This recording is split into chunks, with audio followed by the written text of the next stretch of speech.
একটা ভয়ঙ্কর হাদিস বলেছেন। এই হাদিসটা যতবার পড়ি থরথর করে আত্মাটা কাঁপে। কিয়ামতের দিন আল্লাহ তাআলা অনেক শহীদকে বলবেন, তুমি জাহান্নামে যাও। সে বলবে, আল্লাহ আমি জাহান্নামে যাব, আমি তো রক্ত দিয়েছি তোমার জন্য, লিইলাই কালিমাতিল্লাহ, আমার দেহের তাজা রক্ত দিয়ে আমি শহীদ হয়েছি, জানাজা ছাড়া আমার দাফন হয়েছে, আমি তো জান্নাতে যাব। আল্লাহ বলবে, না, তুমি শহীদ হয়েছ এই কারণে যে লোকজন তোমাকে বীর বলবে, বীর, বাহাদুর। তো দুনিয়াতে তো তোমারে বাহাদুর বলছে, তো তোমারে বিশাল যোদ্ধা ছিল, বাহাদুর ছিল, খেতাব তো তুমি পেয়েছো, আমার কাছে কিচ্ছু নেই, জাহান্নামে যাও, go to the hell fire. অনেক দানশীলকে আল্লাহ বলবে, জাহান্নামে যাও। সে বলবে, আল্লাহ আমি জাহান্নামে যাব, আমি তো মসজিদ, মাদ্রাসা, এতিমখানা, বৃদ্ধাশ্রম এমন কিছু নাই যে বাকি রাখছি, শত শত মসজিদ আমি করেছি, আমি কেন জাহান্নামে যাব? আল্লাহ বলবে, না, তুমি দান করেছিলে এই জন্য যে লোকজন তোমার দানশীল বলবে, দানবীর বলবে, হাদেম তাই বলবে, ওইটা তো তোমাকে বলা হয়েছে, জাহান্নামে যাও, আমার কাছে কি চাও, go to the hell fire. সেদিন আল্লাহ তাআলা অনেক আলেমকে ডাকবেন, অনেক দাঈদেরকে ডাকবেন, অনেক দুআত ইলাল্লাহদের তিনি ডাকবেন। Because of Allah, we are because of Allah, we are because of Allah, we are। সেদিন অনেক দুআত ইলাল্লাহদেরকে ডেকে আল্লাহ বলবেন যে তুমিও জাহান্নামে যাবে। সে বলবে, আল্লাহ কেন? আমি মানুষকে কোরআন শিখিয়েছি, আমি মানুষকে হাদিস শিখিয়েছি, আমার কথা শুনে অনেক নামাজ ধরেছে, আমার কথা শুনে অনেকের দাড়ি রেখেছে, আগে সুদ খেত, আমার কথা শুনে সুদ বন্ধ করেছে, আমার কথা শুনে তো আল্লাহ এরা নামাজি হয়ে গিয়েছে। দ্য এন্টায়ার সোসাইটি সুদ বন্ধ করেছে, নামাজ ধরেছে, তারা ফরজ যাকাত দিত, আল্লাহ আমি কেন জাহান্নামে যাব? আল্লাহ বলবেন, তুমি এই দাওয়াতি কাজ করেছো, লোকজন তোমাকে বড় আলেম বলবে, লোকজন তোমাকে বড় সেলিব্রিটি বলবে, লোকজন তোমার নামে তাকবীর দিবে, তোমাকে বড় আলেম বলবে, বড় দাঈ বলবে। এটা তো বলা হতো তোমাকে দুনিয়াতে, আল্লামা বলে ডাকা হতো তোমাকে, বাহরুল উলুম বলা হতো তোমাকে, জ্ঞানের সাগর, অনেক বড় দাঈ, অনেক বড় সেলিব্রিটি তোমাকে বলা হতো এই দুনিয়াতে। তো যা চেয়েছো তা তো পেয়েছো, আমার কাছে কি চাও? আমার কাছে তোমার জন্য কিছু নাই, go to the hell fire, তুমিও জাহান্নামে যাও। আল্লাহ ওইরকম আলেম হওয়া থেকে আমাদেরকে তুমি বাঁচাও, ওইরকম দাঈ হওয়া থেকে তুমি আমাদেরকে বাঁচাও। আল্লাহ লোক দেখানো মানসিকতা, এই শো অফ থেকে আল্লাহ তুমি আমাদেরকে হেফাজত করো। তাহলে 4 নম্বর যে রোগ আমরা চিনে ফেলছি না, এটার নাম কি?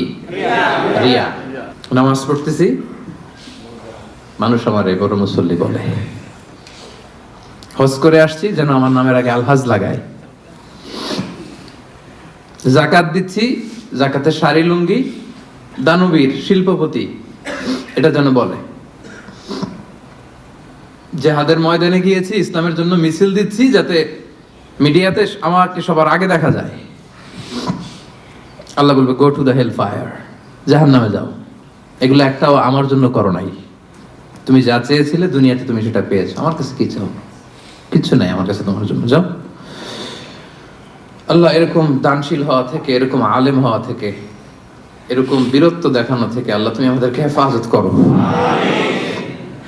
আল্লাহ রিয়া থেকে আমাদের এই কলবটাকে তুমি মুক্ত করো। আল্লাহ আমরা যা করব কেবলমাত্র শুধুমাত্র তোমার সন্তুষ্টির জন্য, তোমাকে দেখানোর জন্য যেন করতে পারে। আল্লাহ তুমি তৌফিক দান করো। তাহলে 4 নম্বর রোগটা চিনতে পারছেন প্রিয় ভাইরা? কি নাম এটার?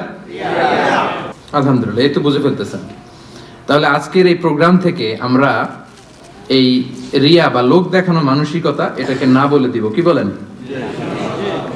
আজকের এই প্রোগ্রাম থেকে আমরা সবাই রিয়াকে কি বললাম? না। তাহলে প্রথম রোগের নাম ছিল কি ছিল?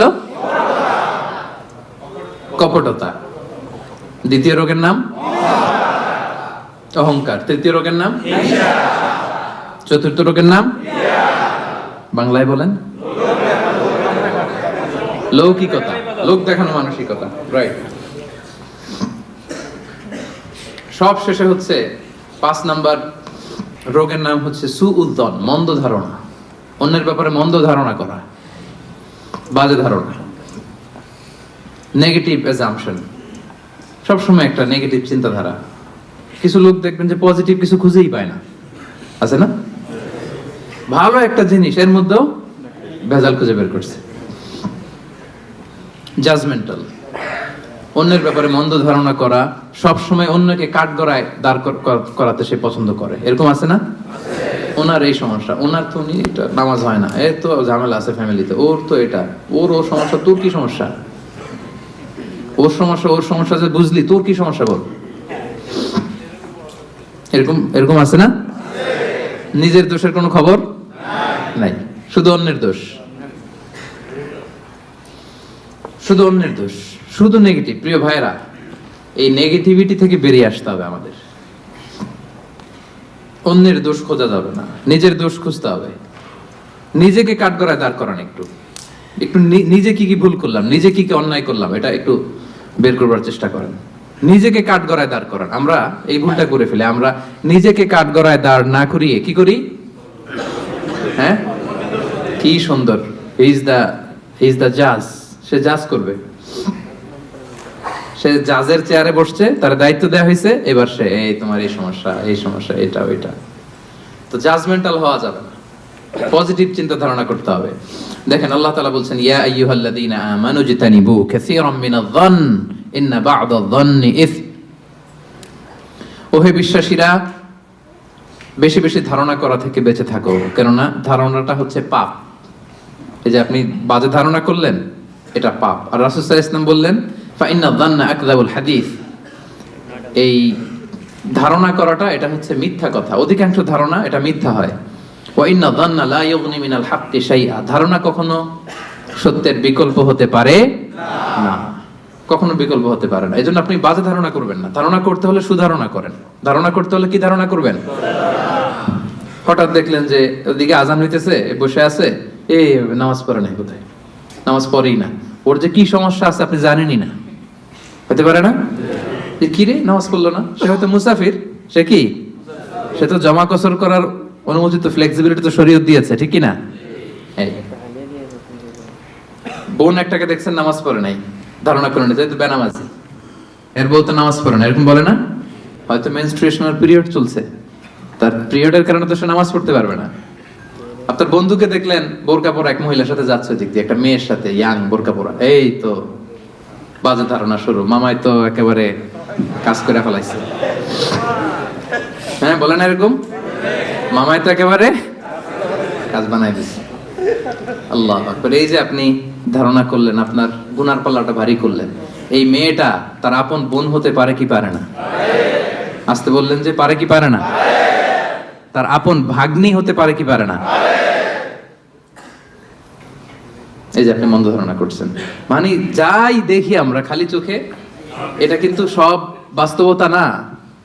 Something could be strange behind the scene. এর বিপরীতে এমন কিছু আছে, ওটা আমি জানি না হিস্ট্রিটা। এজন্য আপনি সুধারণা করবেন। কি করবেন? সব সময় সুধারণা করবেন।